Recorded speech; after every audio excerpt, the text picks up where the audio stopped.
Public impeachment hearings is getting underway as we speak in Washington, D.C. A former ambassador to Ukraine, Marie Yovanovitch, is preparing to deliver her opening statements to the House Intelligence Committee. You see Chairman Adam Schiff there, a Democrat from California, in his seat. We are going to be bringing you updates from the hearing throughout this hour. You can also watch it in full on Channel 8. Here are some of the other stories we are tracking this morning. We're following the latest on the deadly school shooting from yesterday down near Los Angeles. It's just really hard to imagine that I dropped my son off. That could have been the last time I saw him. I cannot imagine. 2 students were killed. 3 others were injured by that 16-year-old gunman on his birthday.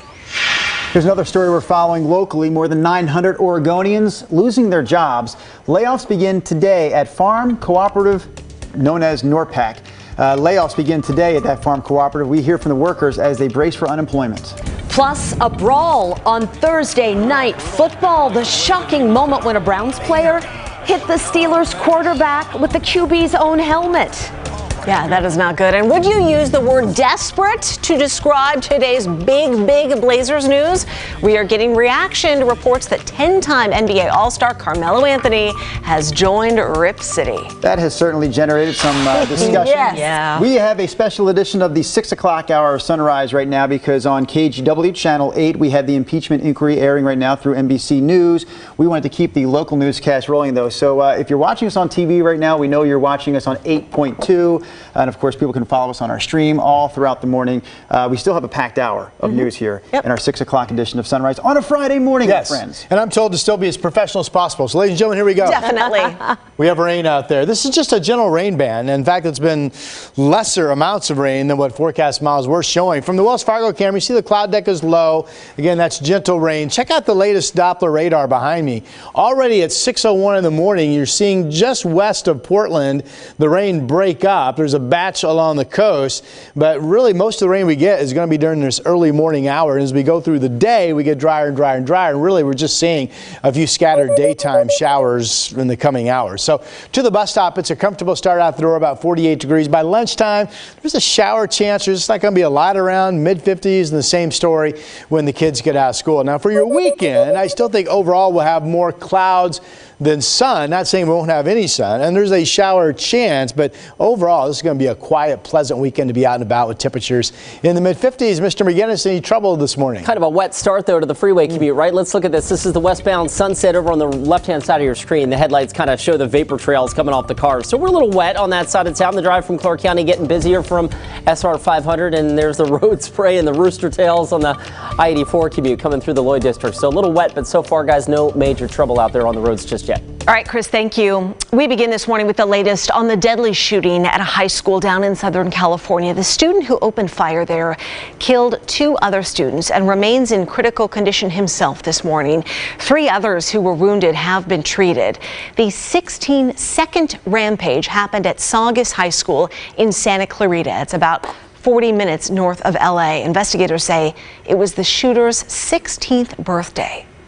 Detectives have reviewed the video at the scene, which clearly show the subject in the quad withdraw a handgun from his backpack, shoot and wound 5 people, and then shoot himself in the head.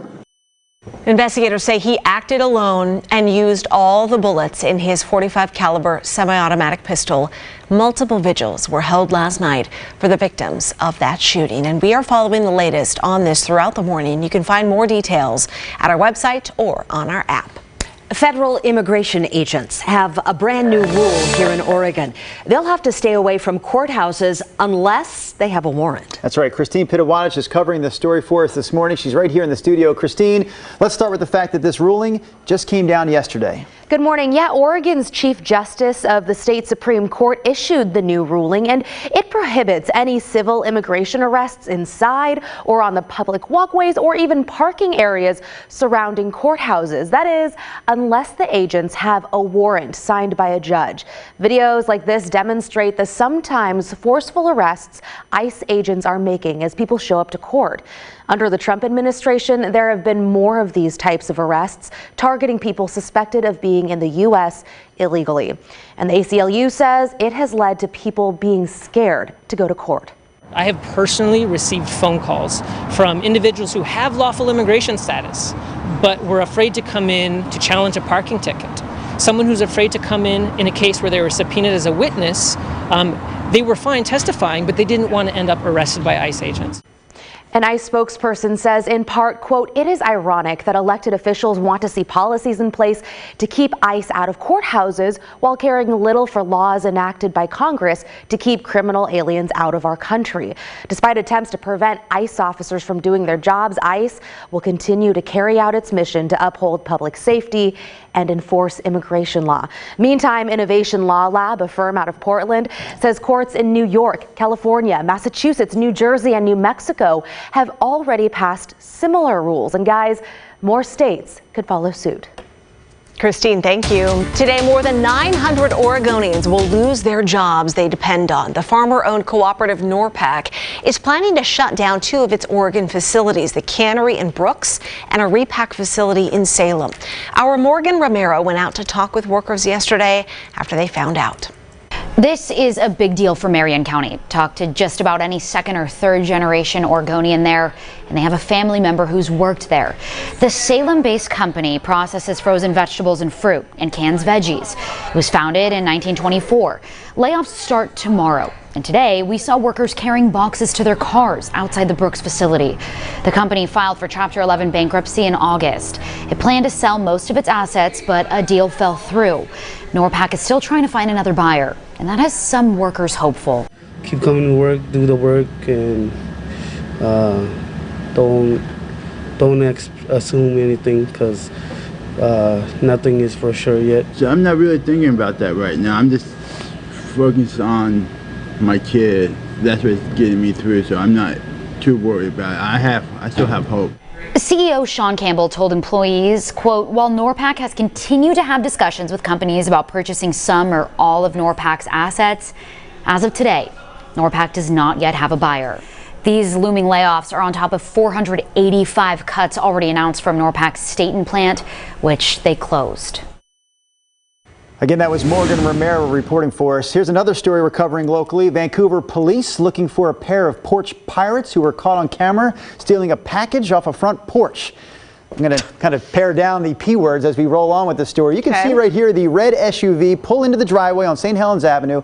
Someone in a hoodie jumped out of the passenger side, grabbed a package. The driver waited behind the wheel for that other culprit to get back into the car. You see the homeowner there a moment ago. He's saying, I guess, maybe the punchline of the story is all the guy grabbed when he grabbed that package was a bunch of his company's blank invoices.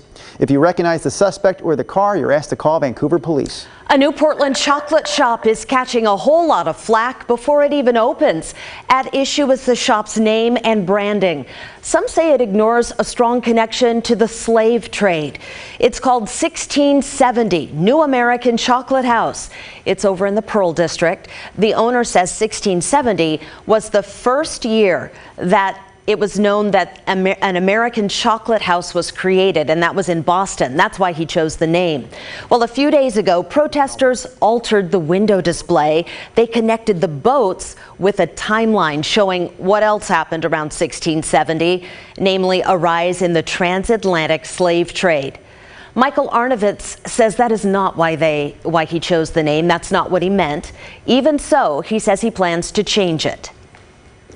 It's not the community's job to understand what my motivations are or what this has or the meaning this has for me. It's my job to care about the concerns of the community.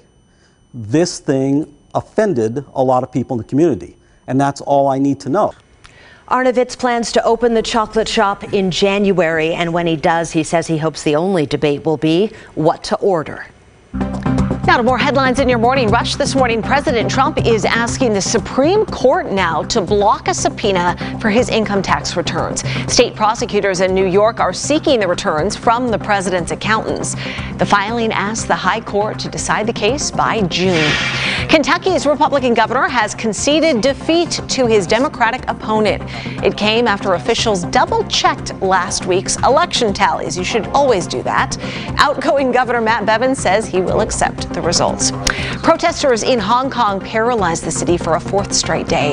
Hundreds marched along the central business area using emptied trash bins to cut off traffic. Meanwhile, students built barricades at the Chinese University of Hong Kong. Chinese President Xi Jinping called for severely punishing those he calls violent criminals. For the third day in a row, apocalyptic floods are sweeping through Venice, Italy. The world-famous San Marco Square is closed. Schools are shut down, and the mayor has declared a state of emergency amid the worst flooding in more than 50 years. That damage could cost hundreds of millions of dollars. Did you guys watch Thursday Night Football last night? So the Browns beat the Steelers. That was not the headline, though. Watch this. So quarterback Mason Rudolph finished the pass. Then they get in a fight. Myles Garrett yanks off his helmet, and then watch this. Oh, man. Oh, that has got to hurt. The players, you see, try to break it up, but this is vicious because if you watch it again, I don't know if we had that slow motion shot. Thankfully, it was like the padded part of the back of the helmet that actually landed on his head. I think that probably helped a little bit, because if he hits that gentleman square on the top of the helmet, say in his temple, I mean, that can kill a guy. Certainly a concussion. Yeah, all three of them were ejected. So no word yet on any like monetary fines or. Did you say, I missed it, what started this? We didn't say that. You're right. I didn't watch the game. What happened? It was the very end of the game. I mean, there were seconds left. The Browns were winning. The Steelers were not going to come back. The game was sort of out of hand at that point. At least it was in the hands of the Browns. The play ended, and then you can see them. They're each, jawing at each other. Quarterback of the Steelers, the backup to Ben Roethlisberger, whose name escapes me already. Now Mr. Rudolph is the last name, I believe. Yeah. So, and then this defensive lineman for the Browns, big guy, and they're jawing each other. I think that the Steelers QB actually tried to rip his helmet off. Like, he had a hold of his helmet. Unfortunately for him, the other guy got his helmet off, and then, well, bam! Testosterone, man.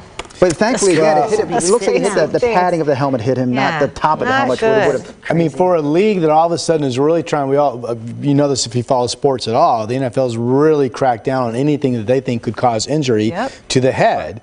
And then you see this, and I would assume the commissioner would come down about as hard as he possibly could. Everyone is saying that I'm hearing that this guy is done for the year. The Browns defensive lineman is going to be suspended for the rest of the year because of this, and we'll see if it goes any further than that. All right, we want to see what a little bit of rain. The rain's already starting to break up, so this is has been a fairly weak system. It did produce a steady rain band arriving on time in that 3 o'clock hour this morning. You see the green here on the west side. Here's a closer look on Doppler radar. But you see already some breaks now once you get just west of downtown Portland, and then another second batch of rain that's hitting the coast range. I want to be very clear, most of what we get today, this is it.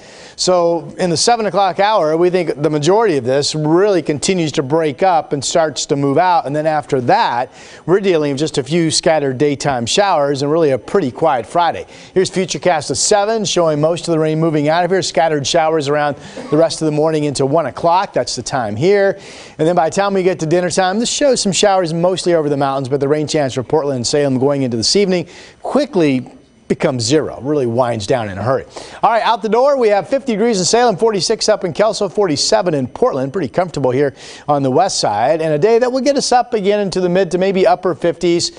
Rain amounts, nothing to write home about. Maybe doing well to get over 1/10 of an inch down in our capital city and also out in Yamhill County. Winds turning to the southwest, but just to 15 miles per hour or so today.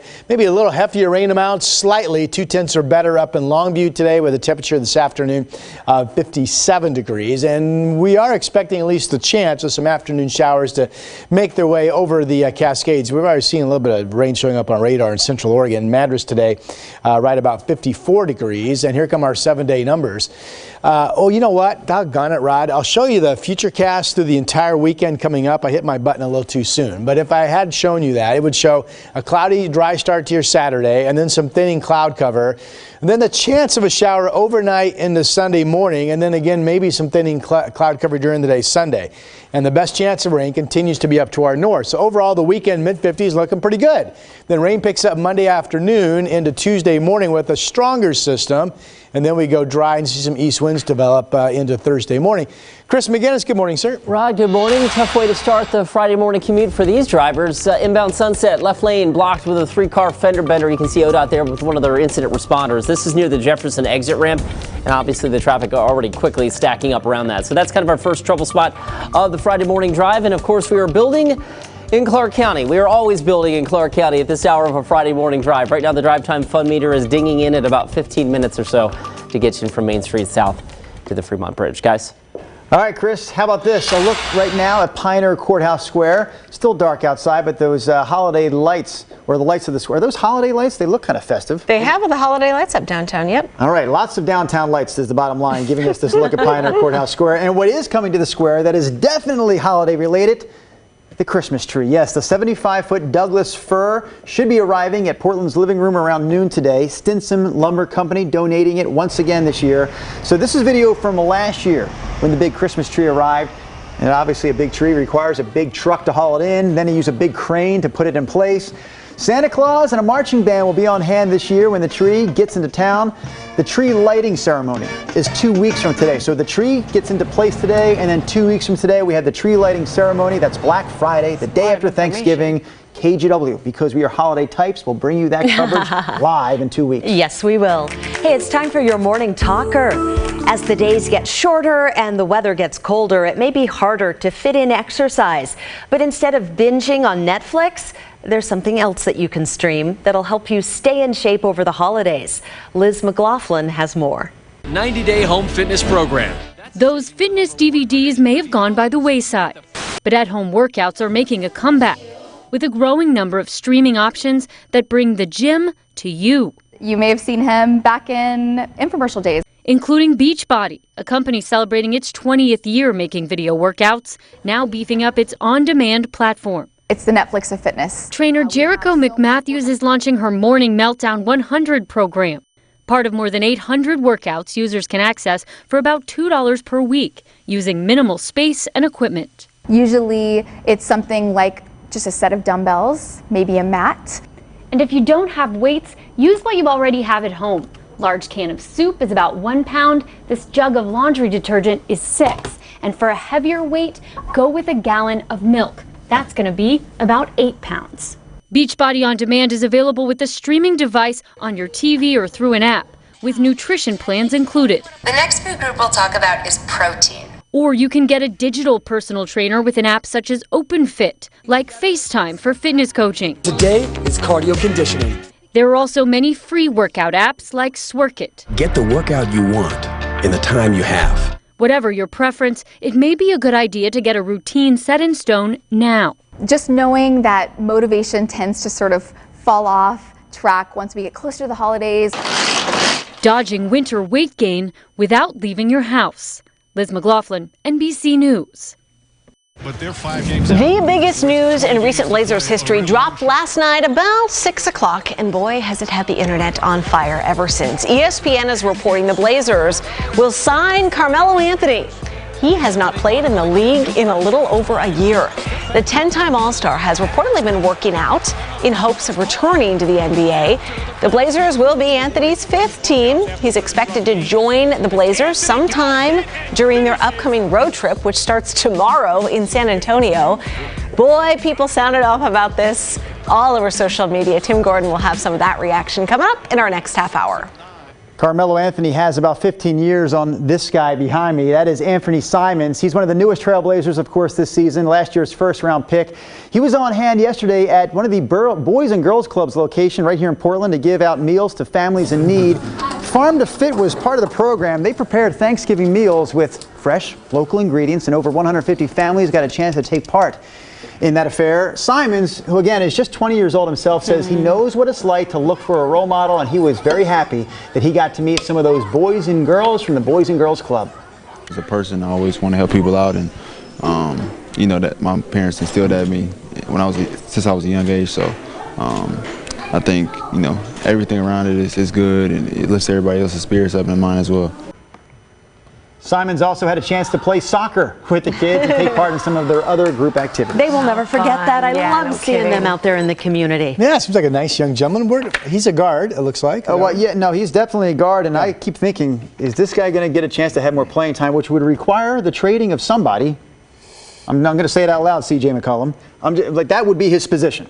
If he was to get more playing time, he would be playing CJ's minutes. I don't think that's going to I don't know why that came up, but you asked what he plays, and it made me think that's what he plays, and that's whose place he would take. Gotta have some backups. You never know what's going to happen. CJ, I feel like you and I are like this. Here's a look at our Doppler radar. We have rain starting to break up already as it comes into the city. You see a little back edge there, but a second burst of rain back to the west. So this is definitely the wettest part of our day, no doubt about that. Temperatures in the 40s, even 50 degrees in Westland. Downtown Portland, we've only picked up about 1/10 of an inch of rain thus far. A little bit more to come, but the tail to the bus stop is by the time we get to mid-morning, any steady rain is going to be over. And then we'll see the number of showers slowly decrease, scattered showers during the day. And certainly by the time the kids get out of school, there's not much out there. And it'll be about 55 degrees at that time. 7-day forecast for the weekend. Notice I have the word shower chance. I feel like I'm being a little cowardly in my weekend forecast.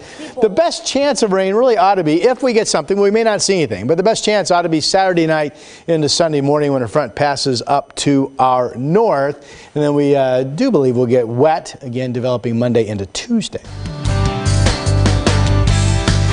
We have a 1-year-old. Dun-da-da, here's Emma. She is 1 year old today. Happy birthday to you. Very cute. We have Simone. Simone, who's 2 in Vancouver. Happy birthday to you. Avery is 5. Happy birthday. Cute picture. Raleigh's 8 in Sherwood. I love the tie. Looking good. That's Harry Potter. Yeah, I think so. Ashley is 11. Happy birthday. Catching some slope action there. Bella's 12. Happy birthday to you. Salima. Pretty name. Yes. I like that. Happy birthday. You're a teenager. Oh my goodness, 13. That's a big day. Jaden is 15 in Gresham. Happy birthday. Ryan, 37 today. Happy birthday to you. Nice looking family. That is the big 7-0. Happy birthday. Birthday-pics at KGW.com. And we'll celebrate right along with you. That's a nice big list. All right, thank you, Rod. Right now, Chris McGinnis is here with another edition of Driving Me Crazy. What are you talking about? Well, since I missed Mailbag Monday, let's do it on Friday, right? Your comments. I always ask people what drives people crazy on the roads. Well, here you go. On my Facebook page, Cindy Proudfoot says, what drives me crazy is people that don't use their headlights, especially during gray days. She says cars are, well, a lot of shaded gray. Most cars are shaded gray, and it's hard to see. Turn your headlights on. Yes, I think a lot of people could probably agree with that one. And this one is a personal favorite of mine. Chris Wolfram says, do a driving me crazy and talk about walkers wearing black and how drivers can't see them. Yes, I call them ninja pedestrians on these dark, rainy fall nights. We're getting less and less light. Nobody wants to be involved in a traffic crash involving pedestrians. So pedestrians help us help you, etc., right? Wear something maybe a little bit brighter than just all black, or maybe some armbands or something like that, right? I always think that's, a must. Like when I'm out running in the dark, rainy weather, I wear something bright and reflective. If you've got something that drives you nuts on the roads, let me know about it. You can post your comments and your videos on my Facebook page, or you can email me at cmcginnis@kgw.com. Guys? All right, Chris, we're going to get to some business headlines right now, courtesy of the financial news network Cheddar. One of the stories they're following for us this morning involves the Centers for Disease Control and the rise in the number of vaping-related deaths and illnesses. Tim Stenovich has more. U.S. health officials have confirmed the 42nd vaping-related death in the country. Amidst a surge in vaping, over 2,100 people have been diagnosed with an unknown respiratory illness, reportedly tied to vaping and e-cig products. The CDC has confirmed these illnesses in every U.S. state except Alaska. Amazon says there is, quote, unmistakable bias in the U.S. government's decision to award a $10 billion contract to Microsoft. Amazon alleges Trump administration pressure influenced the decision. Amazon was widely expected to secure the contract, making Microsoft's win a big coup for the company under CEO Satya Nadella. And attention burger lovers, Shake Shack will now deliver nationwide. The restaurant chain has partnered with Grubhub and is offering free delivery for customers through Sunday. And that's your Cheddar Business and Tech Update. I'm Tim Stenovich from the floor of the New York Stock Exchange. And this is a live shot from our Wells Fargo Skycam. It's a foggy morning here in downtown Portland. We could have a little bit of rain coming up over the weekend. Rod will give us an update on the weather in just a couple of minutes. All this week, we have been testing the hottest gadgets of the holiday season and letting you know if they're worth it. And we may have saved the best for last. Today, we check out the Snoo Baby Sleeper. It's a bassinet that rocks back and forth and puts your baby to sleep. Our tech expert, Ari Altman, who's also a new dad, says it changed his life. Tell me about this bassinet because you use it in your own house. I do. I took this out of my infant's nursery this morning. It's been life-changing. So my 4-year-old didn't start sleeping through the night until she was about a year old. My 4-month-old has been doing it since she was 2 weeks old. 2 weeks? Yes. Are you kidding me? I know, it was mind-blowing because we were prepared for a year of no sleep. Right. So how does that do that? So this is the Snoo Smart Sleeper. It was invented by Dr. Harvey Karp, who wrote the book, The Happiest Baby on the Block, and he's applied everything he learned to this sleeper. And what it does is it keeps the baby calm, just like going on a car ride would do. It rocks the baby gently while they're sleeping, and it provides white noise to keep them calm. So it almost feels like they're back in the womb. Exactly, that's what it's replicating. It also comes with a very safe swaddle built in, so it keeps the child very secure so they cannot roll over, which also prevents injury or SIDS, exactly. You know, that's a big issue. It keeps them on their back. Absolutely, it really secures them. So this is not for getting the baby to stop crying. That's right. They marketed this as, you know, you can put a screaming baby in there and they'll stop crying after 30 seconds. I've tried that. It doesn't work, at least not with my baby. But if you put a calm baby in there, they'll stay sleeping for much longer. And when we've taken her out of here and put her in a regular crib, she slept 2 hours less, just from one night to the next. And the other thing it does is in the middle of the night, when she just gets a little disturbed, maybe has a bad dream or something, it will put her back to sleep by sensing her crying and then increasing the speed of the rocking and the white noise, and she'll go back to sleep in 5 minutes without us having to go in there. Interesting. I know a lot of parents are going to love that. How much does it cost? So that was the big thing. When this was released in 2017, it was about $1,100, which was a hard pill to swallow for a lot of parents, particularly because it only works up to 6 months old, just because it's pretty small. They've reduced the price to about $800 now, and you can even rent it for $100 a month, just to give it a try. Interesting. Is it worth it? I think it's absolutely worth it for any parent who wants their sleep. Give me a high five. Nicely done. You know, there is an app as well that you can download and track your baby's sleep. Again, thanks so much to Ari Altman. You can find more of his reviews if you go to techbuyersguru.com. Okay, check this out. We are learning more about the so-called unicorn puppy that stole the hearts of many this week down in Missouri. A rescue organization in Missouri named him Narwhal because he actually has a second tail growing out of his forehead that looks like a little horn. We learned his rescuers at Max Mission found Narwhal alone in a rural area near Kansas City. It was getting to be really cold and there was a fear of snow, and we were all kind of afraid that he might have a hard time. I'm very protective of him right now, and I literally want nothing to harm his bubble. I smile every time I see him. He is just the cutest. Narwhal is now 10 weeks old. The rescue is waiting to adopt him out until he grows a little bit more to make sure that little extra tail doesn't start bothering him. All right, we're going to get to our weekend watch now, because if you're still looking for something to do this weekend, we have for you 3 ideas. And the first one is Gingerbread Adventures at OMSI. This one starts tomorrow. It runs through the end of the year.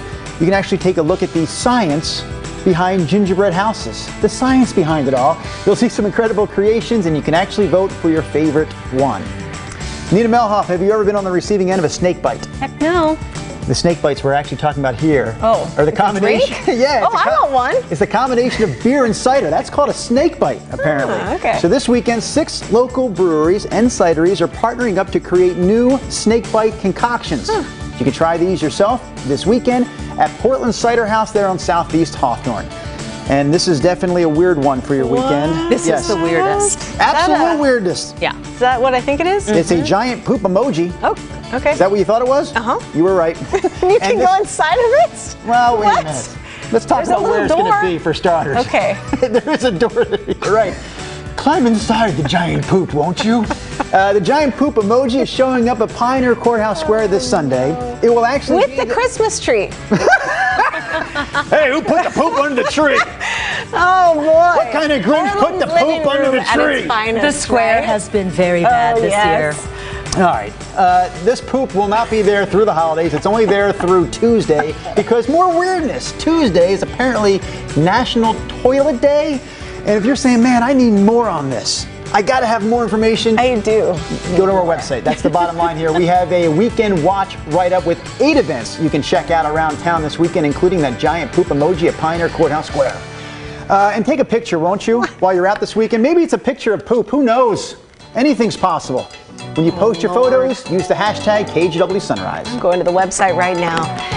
Okay, if you are watching us on 8.2 or Comcast Channel 308 because this is what is happening live on NBC right now. The second day of public impeachment hearings underway at this moment in D.C. We will bring you updates from the hearing throughout the hour. You can also watch it in full on our primary channel, Channel 8. Hey, good morning and happy Friday, everyone. Thanks for joining us for a commercial-free edition of Sunrise. Yeah, we're stepping it up a little bit. Let's get right to your headlines this morning. First up, the Farmers Cooperative, Norpac, is planning to lay off about 900 workers in Oregon. Those cuts start today as seasonal employees finish their work. The company plans to shut down its plant in Brooks and its repacking facility in Salem. Year-round workers are expected to be out of a job starting in January. Norpac filed for bankruptcy in August. It planned to sell its assets, but the deal fell apart. The Aloha man who raped and killed a 15-year-old girl in 1998 was sentenced to life in prison during his retrial. Martin Allen Johnson had already been convicted for the murder of Heather Frazier. However, the Oregon Supreme Court overturned the decision in 2017, citing a lack of representation on Johnson's defense team during his original trial. And Concourse A at PDX is no more. Crews will start tearing it down soon as part of the airport's $2 billion renovation. Expect work to finish up in 2025. In the meantime, all flights from Concourse A will be moved to Concourse C. And those are your headlines. All right, it is raining out there for a lot of people in the metro area. Rod, what is the latest? When is this getting out of here? This is gentle stuff, though, so not really any problems from a weather person standpoint. And in terms of when it's getting out of here, with this first wave, the back edge is now moving out of downtown Portland. There's a little break. There's more over the coast range. This may break up as it approaches. So the tail is the bulk of what we're going to get today may be in the process of already wrapping up. So our day planner, 47. Most of us are still getting some rain at this hour. But looking to the rest of the day, just a few daytime scattered showers, not much. 54 at lunchtime and mainly dry this evening, 52 at 5 p.m. Here's Chris McGinnis. Rod, we've had 2 freeway crashes this morning and already doing a job on the commute coming in and out of Hillsborough. Look at this, almost 35 minutes now from Brookwood Parkway. That crash on the Sunset, by the way, near the tunnel, that's clear, but look at it at the Sylvan Hill. It's wet, it's crawling right now. Also got a wreck down in the Tigard area, I-5 northbound. It looks like that's been moved over to the right shoulder near Carmen Drive, but that's got traffic stacked up into Tualatin. And then, of course, even on a Friday, the folks out of Vancouver got to get to work, and it is lined up on I-5 southbound trying to get to the Interstate Bridge from SR 500. Guys? Chris, thank you.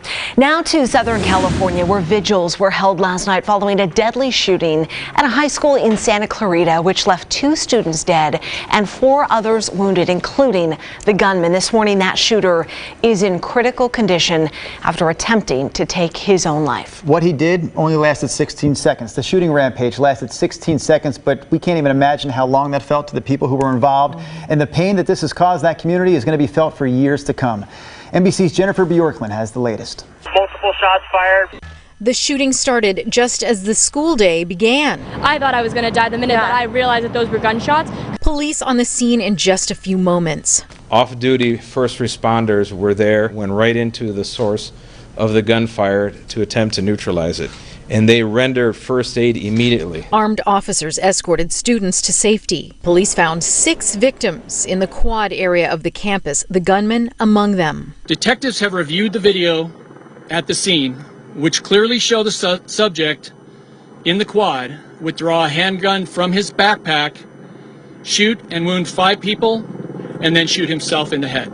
That gunman has been identified as Nathaniel Burhow, who turned 16 Thursday. The weapon recovered at the scene. It's a .45 caliber semi-automatic pistol.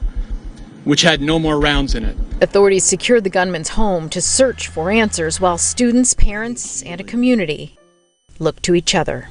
That shooting from start to finish took just 16 seconds. The motive still unknown. Jennifer Bjorklund, NBC News, Santa Clarita, California.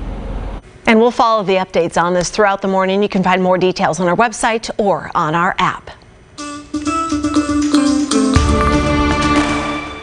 And I heard this screech and all this gravel, and boom, this car was right on me.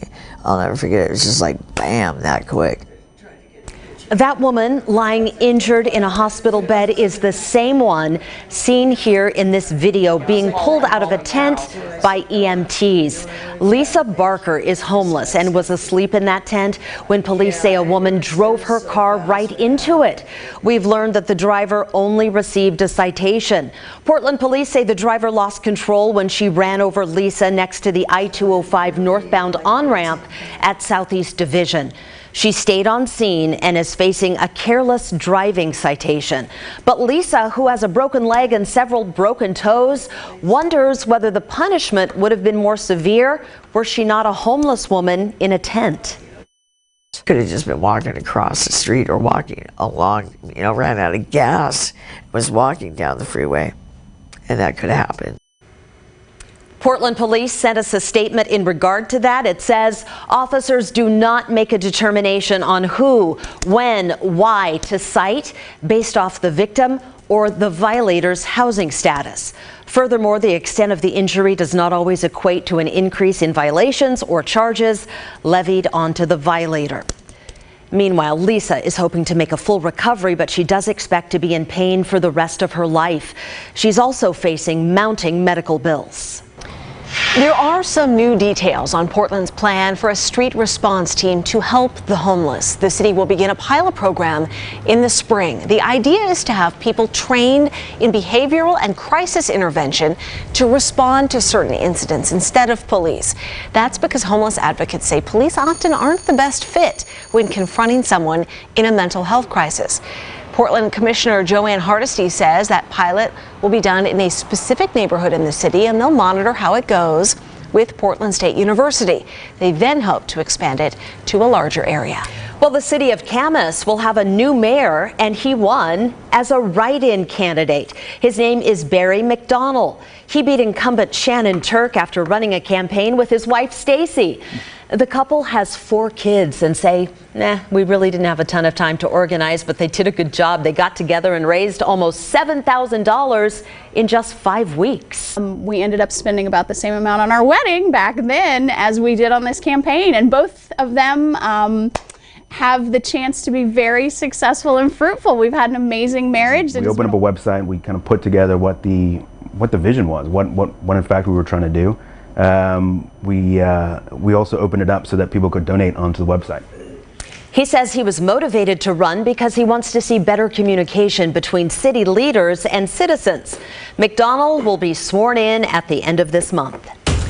Get out your phones for our morning poll. Big news in the world of the Portland Trail Blazers. A 10-time All-Star, reportedly, according to ESPN, has signed with the team. We were talking about Carmelo Anthony putting on a Blazers jersey possibly as early as tomorrow. That's right. In fact, Nina, Melo could be again in that game Saturday night against San Antonio. The bottom line question is this: do you think this is a good move, or do you think this is a bad move? Tim Gordon is here with more on this. Tim, maybe this gives the team a spark. Maybe it doesn't. Yeah, could go either way. The fact is we really don't know. Of course, Carmelo Anthony has some pretty solid credentials, but he also hasn't played in the NBA since early last season. Now, there's no question about the start of the Blazers season. It has not been very good. So adding Anthony, some are calling it a desperation move that could pay off. Melo is certainly a future Hall of Famer. He's a 6-time All-NBA player. And the 35-year-old veteran could fill a hole at power forward, where the Blazers need help with Zach Collins out, others struggling. Sports analyst John Canzano calls adding Anthony a big swing for the Portland Trail Blazers. Look, I don't know what he can add on the court. We don't know what kind of player he's going to be. But this is better than the Blazers going out and getting some G League or D League stiff who we know can't play. Carmelo Anthony's been in big games. And the Blazers' mission right now isn't to find consistent rhythm and have Carmelo Anthony lead them. He just needs to be a supplementary piece that can help work like a Band-Aid and get them to the playoffs. All right, so many of you talking about this one online, as you'd expect. On KGW's Facebook postings, you'll see David says, open spot on roster, minimal salary, low risk if it doesn't work. I think we've got the wrong ones there. Sorry about that. I will look at the screen here and tell you that Linda says, I realize we're the walking wounded. Hopefully he won't bring this oversized ego with him, right? Yeah, I guess we have some others. Adrian said, dude is eager to prove doubters wrong. You know, what could go wrong here? Sums it up with it could go either way. So anyway, the internet has been on fire about a lot of people just excited for the guy. Like, he hasn't played in a year, and others making jokes like he got a job faster than Colin Kaepernick did, who's also hosting tryouts this weekend. It seems low risk and high reward. It's possibly right. They're not spending a lot of money on this guy. It's not like they're signing him to a 3-year, multi-million-dollar deal. It's like, hey, come in, prove yourself, see what you can do, and if it doesn't work out, it'll be bye-bye, Melo. And they're not winning now, so try something, right? Right. Might be just enough. Interesting. We should also point out, we all like John Canzano. I consider him a friend. When he says those G League stiffs. Yeah, he's talking about you. No. We all know those G League stiffs are way better at basketball than any of us. They may be stiffs in the world of basketball, but they're still pretty good players. Yeah, all right, we have that poll up. 71% of you saying this is not going to be good. Keep voting. Go to our app or go to our website and click on the vote tab. We're going to be talking about this in Sunrise Extra, our other streaming show. Yeah. I'm surprised that the majority of our people are saying 70%. I just don't think it's going to really matter. Like, you know, we've got a lot of people hurt. Maybe he'll help, maybe he'll hurt. Yeah, we just need some bodies at this point. Why not? Bring him. Yeah. All right, give it a shot. It'll be fun to watch. Rod Bond. You know, another story that when our show's over, I'm interested to look at online. I think it's on our website. Reports that Jeff Bezos is showing interest in buying the Seahawks. So that's interesting. Being interesting. Breaking some news. Really? Find that online. Yeah, he can afford them. He might split them into 7 teams. Who knows? Here's a look at our satellite picture. A little bit of rain coming in this morning. This has been nothing to write home about, but it has arrived on time in that 3 o'clock hour. And now it seems to be breaking up on schedule. We thought the steady part of our rainy day would be over by 7. You can see the back edge now already shifting to the east of I-5 as this moves away.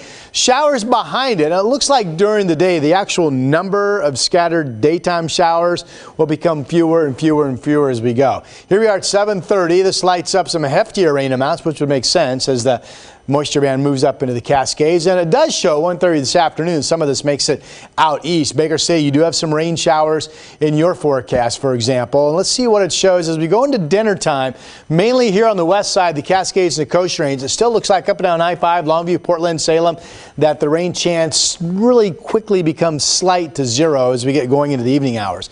This shows some cloudiness and fog tomorrow morning, and then it opens up some sun in the afternoon. Here we are at 4:30.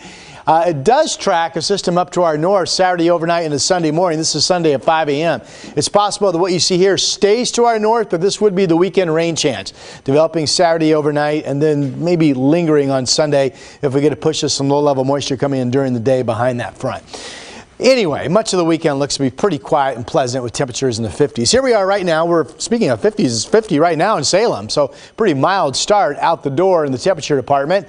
And it will be warming up into the mid to upper 50s during the day today with the number of scattered showers becoming fewer and fewer and then pretty much winding down toward dinner time. Maybe 2/10 to 3/10 of an inch of rain we had in the forecast up in Cowles County, but so far the rain amounts have been trending to be a lot less than that. So we talked about the weekend. Next weather system looks to be a stronger one coming in during the afternoon, evening hours of Monday into Tuesday. And then we have some dry weather the mid part of next week. Good morning, Mr. McGinnis. Rod, good morning. Usually Friday mornings are, a little easier on the roads. Not this morning. You add a little water. We've had a couple of crashes. They have both cleared, but the drive time's already up here. We're looking at 30+ minutes to get you in from Hillsboro on the Sunset. There's the lineup at 217. This is definitely not normal for Friday morning. Let's switch gears. We'll take you down to the south. Crash on I-5 in, near Carmen Drive. It's over on the right shoulder, but it's got traffic already stacked up towards I-205. This is back towards Nyberg, and you can see traffic kind of puttering along a little bit there. And of course, the Banfield lining up in the rain this morning. Last look at your, or another look at your drive time from Clark County. About 21 minutes or so to get you in from Main Street to the Fremont Bridge. All right, Chris, here's another live look downtown Portland. A little cloudy out there because we've got rain in downtown Portland this morning. Rod talking about that just a moment ago. More rain on the way today. Then it'll stop. Then it may restart again this weekend. Then it'll start again on Sunday. We've just got some rain and some non-rain all weekend long. Classic Northwest. Okay, there's a new chocolate shop and it's catching a whole lot of flack before it even opens. At issue is the shop's name and its branding. Some say it ignores a strong connection to the slave trade. Catherine Cook talked with the owner, who says he is taking those concerns seriously. It's all about the pipes. You wouldn't know it. So right now, yeah, it looks a little bit like Mario Brothers, but this space in the Pearl District right here is going to be the cacao roaster. Will soon house Michael Arnovitz's dream. I fell in love with the craft of making chocolate. A fair trade chocolate house. We used to have chocolate houses in this country the way we have coffee houses now. And the first known American chocolate house was created in 1670 in Boston. It's how he came up with the name, 1670 New American Chocolate House. Using that name just connected me to the history of American chocolate. It also created a disconnect. A few days ago, someone altered Arnovitz's window display on Northwest 14th and Gleason. They connected the boats with a timeline illustrating what else happened around 1670. A rise in the transatlantic slave trade, genocide, and land theft, connected in part to the cacao industry. And I just looked at it and I was like, wow. You know, I was just kind of stunned. Arnovitz says it's not at all what he meant by his name and branding. Still, he took it all down. It's not the community's job to understand what my motivations are or what this has or the meaning this has for me. It's my job to care about the concerns of the community. This thing offended a lot of people in the community, and that's all I need to know. Local artist and activist Molly Alloy claimed responsibility for, as they put it, improving the window display. In an open letter, Alloy also suggested the community should have learned from protests over the now shuttered Saffron Colonial restaurant in North Portland. The owner there faced criticism for the name itself and menu items like Plantation Punch. Moreover, she called the protests over them nonsense. If you make a mistake, I think you just need to own it. For his part, Arnovitz says he'll change the name of his chocolate house. We have to do some rebranding. And he hopes when it opens, the only debate will be what to order. I'm going to turn it around and make a chocolate house they're going to love and that the community can be proud of. Arnovitz doesn't know what he's going to name his shop now, but he says he's just glad for the opportunity to learn from this and to move forward. He says he hasn't connected personally with the people protesting, but he hopes they'll come by when he opens in January. All right, now to some other headlines we are following on this Friday morning. A scary moment in Southern California after the wall of a mall set for demolition unexpectedly fell down. Watch this video. That wall, leaning out, suddenly breaks free. It narrowly missed workers and cars below it. Flames lit up the sky overnight in northern Ohio after a gas line ruptured. It happened around 1 a.m. just outside of Cleveland. People evacuated to a community center, but luckily no one was hurt. No property was damaged either, but some 500 homes were left without power. The cause is under investigation. And a real-life Ironman wearing a jet engine-powered suit set a new world speed record. He went more than 86 miles an hour off the coast of England. British inventor Richard Browning is the guy in the suit. He shattered the prior speed record for one of these at 32 miles per hour. It makes me sick thinking about that. Moving that fast. Tell you what, though, how many people would buy one of those to get across the Columbia River every morning, huh? There you go, Rod. Rod always thinking about a business plan. He's a business kind of guy. He's a worker bee, that Rod is. That's why we have Rod on the job. And today, Rod, your job assignment involved our KGW Great Toy Drive. This was a lot of fun because we started off the day going, well, let's go shopping, right? And that's, no matter how old you are, isn't it fun to buy toys? Absolutely. It really is. That's a great time. So we did that, and then we visited 3 local businesses who have joined up to be collection sites and be a part of our Toy Drive Army this year. So here's my day passing out the collection kits to those local businesses. Ho, ho, ho.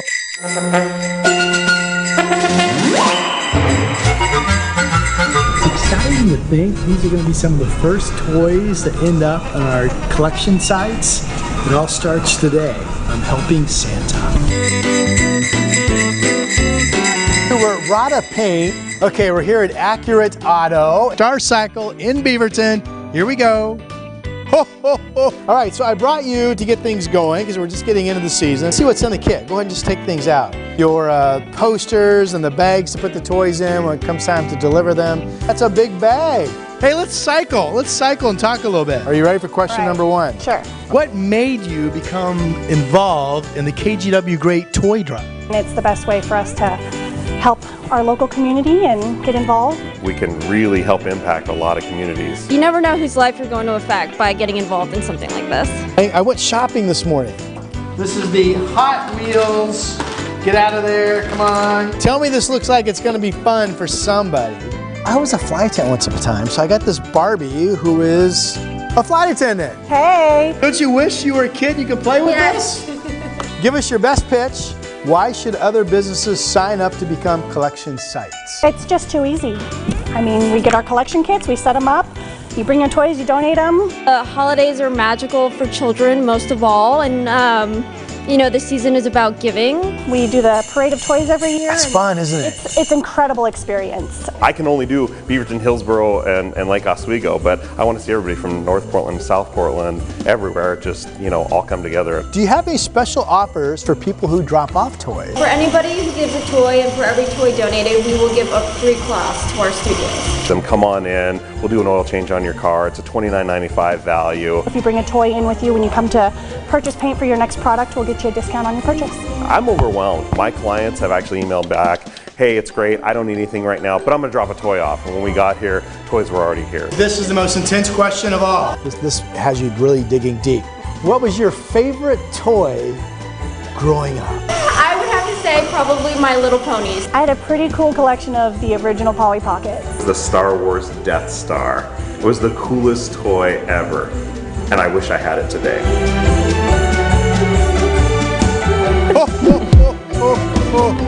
I look good in a red hat, don't you think? Impersonating Santa, I think that's a crime. All right. Hey, thank you again to Accurate Auto, Rada Paint, Star Cycle. One thing I really learned by doing this is what an important contributor to have all these collection sites are to our toy drive. I mean, in some cases, these individual businesses have said thousands of toys have come through their doors over the past several years. We could not do it without them. Nicely done. The good news is it's not too late to get involved. Your business can become a toy collection site. All those toys get distributed to more than 130 local nonprofits. You can sign up at kgw.com/toy.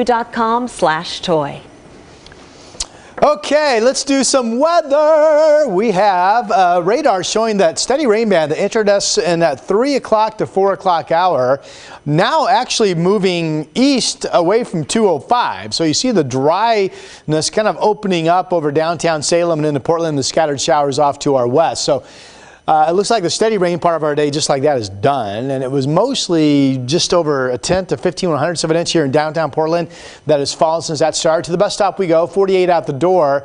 Scattered showers kind of few in number and becoming fewer in number as we march through the day. So we're not going to get a lot of daytime rain. The shower chance just so-so by the time the kids get out of school. And then I still think your Friday evening will be mostly dry, if not just completely dry. On the forecast map, we do expect some showers out across eastern Oregon this afternoon. Daytime highs statewide today for the most part, in the lowlands anyway, in the 50s, 7-day forecast. So tomorrow starts off cloudy, then we could get some sun, and then a system passes us to the north Saturday overnight into Sunday that may or may not bring us some rain. The rain either stays completely to our north or just kind of nips us. Drew, when's the last time you were nipped, sir? Let's not talk about that on TV, Rod. Okay, let's move on to this instead. It is a shoe that was made with medical workers in mind. Nike will release what they call the Air Zoom Pulse next month, but before they were able to release it, they had to put that shoe through some serious testing first. So Nike enlisted the help of nurses and doctors at Dornbecker Children's Hospital. Yeah, our Devin Haskins went to the hospital and just tried to keep up with a nurse. Lily Dobler has been a registered nurse for 10 years. Yeah. And if you've ever wanted to reach your step goal, Just follow her or any nurse around the hospital. We access central lines, give chemo, check labs, admit patients for the hospital, and do follow-up visits, look at imaging, and just kind of follow our kids and see how they're doing with their treatment. For as many as 10 to 12 hours a day, nurses and doctors are constantly on the move. We're moving a lot, and nursing is a really physical job. It's a lot of kid interaction, it's a lot of walking. Get this, a nurse can walk 4 to 5 miles a day during their shift. So Nike designed a shoe with them in mind. And they came to Lily for help. It was cool. I think if you're going to make shoes for a specific profession, you really need to ask the people who do that work. So that was really nice to be like, they wanted our feedback as nurses. For 2 weeks, she field tested the shoes, giving feedback about what nurses need for their feet. All shoes are different. A lot of nurses wear clogs because we're on our feet a lot. Sometimes we wear tennis shoes. I don't know. I mean, yeah, each shoe is unique. Nike also enlisted the help of 6 patients at Dornbecker. Each designed their own version of the shoe. Not only do the profits from these 6 shoes benefit Dornbecker, but it also just allows the kids to express themselves in a way that they never would have had the opportunity. And it goes for a lot. And when she wears their shoes, it'll make the connection between nurse and patient that much more special. Devin Haskins, KGW News. All right, as you rush out the door, checking out the drive, it's getting busy out of Clark County. I-5, of course, stacked up, but the I-205 drive, no picnic this morning either. It's a little wet and pretty slow. Check that out. That's from SR 500. So we're a little bunched up on that side of town. Behind door number 3, we take you down to Tualatin. I-5 is also plugged up, and the Sunset coming in from Hillsboro, about 30 minutes or so from Brookwood Parkway to downtown. Nina? Here's a quick look at your headlines. Farmer co-op Norpac is planning to lay off about 900 workers in Oregon. Those cuts will start today as seasonal workers wrap up. The company plans to shut down its Brooks plant and Salem repack facility. Year-round workers are expected to be out of a job in January.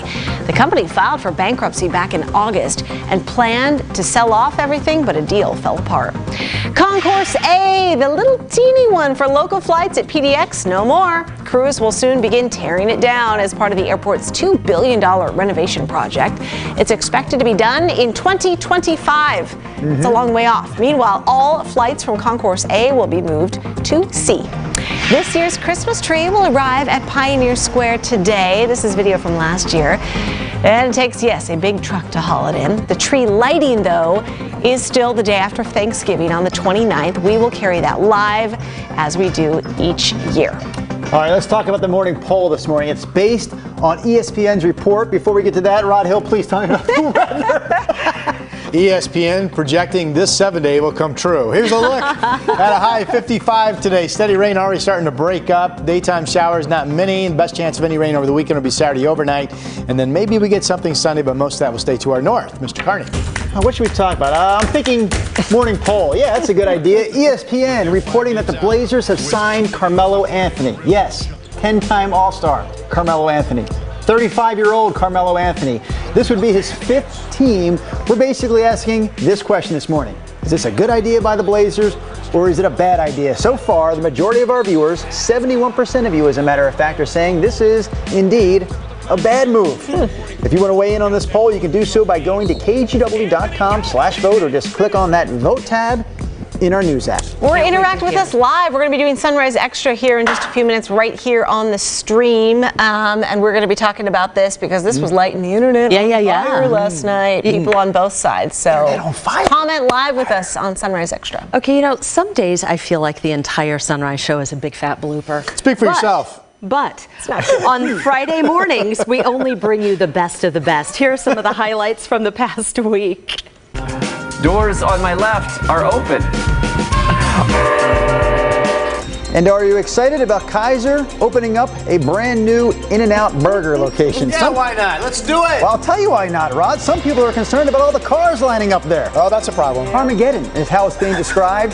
We're going to have more on this In-N-Out opening in Kaiser coming up this half hour. Well, it does sound like we could tandem Rod on the road, Rod on the job, and a driving me crazy all in one segment, baby. You like that? Why are we just focusing on this one picture, I wonder out loud to myself? Do we not have the video highlights? Because it was such an exciting game.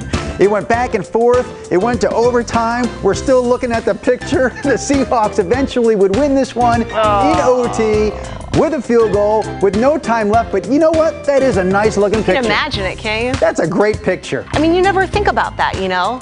of like we favor a certain, you know, like writing hand, and they favor a certain side to keep twisting on. Well, they're clearly very good. I want some of their tips. Do you notice how quiet these two are? You mentioned the word stripper, and things get awkward. I know, because I kind of want a few tips, not for the stripping part, but just for the core. Yeah, it's the typing that's getting. Hey, I know, right? keep an open mind, Brenda. Yeah. Right. That ship has sailed, people. My fun job of working for the KGW Toy Drive comes to our final stop of the day. This is Star Cycle in Beaverton, and I'm going to give them their collection kit. And it's locked. That is a good outtake right there.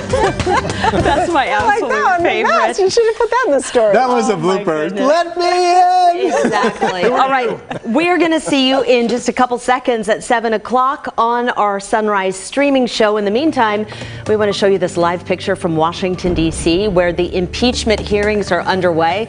You see everyone in place there. They're going to be hearing from the former ambassador to Ukraine. So if you want to see that, you can switch over to Channel 8, and we will see you again in just a couple of minutes.